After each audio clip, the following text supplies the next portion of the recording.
তো আজকে ছোট দিকে ঘুরতে যায়নি করে টায়ারটা পাংচার হয়ে যাবো করে ভাবিয়াছিল না রে বাপ আমরা।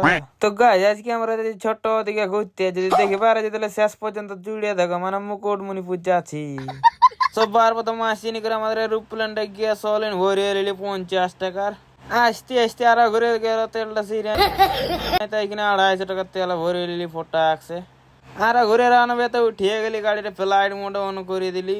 এই দাদুটা যাবো বলেছিল তাই বড়ি কিড়া দিকে ঢুকিয়ে এনে দাদুটাকেও নিয়ে এলি। भाई मुझे माफ कर दो। তো হচ্ছে অবাজা করতে করতে মুকুটমণিপুর পৌঁছে গেলি রে বাপ। চলে এলি পরেশনাথ পাহাড় এখানে একটা শিব ঠাকুর দর্শন করে এলিব।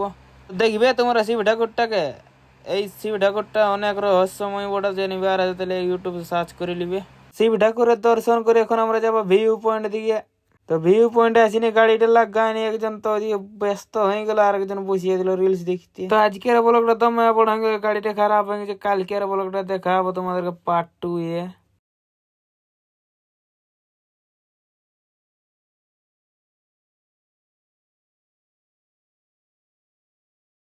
তো ওইখান থেকে বেরিয়ে নি রানার পিসি ঘরটা কাছে হয়েছিল, তো পিসি ঘর দিকে ঢুকিয়ে এলি রানার। আর পয়সা নিয়ে করে ভাবছি যে কখন চা বিস্কুট দিবি এক।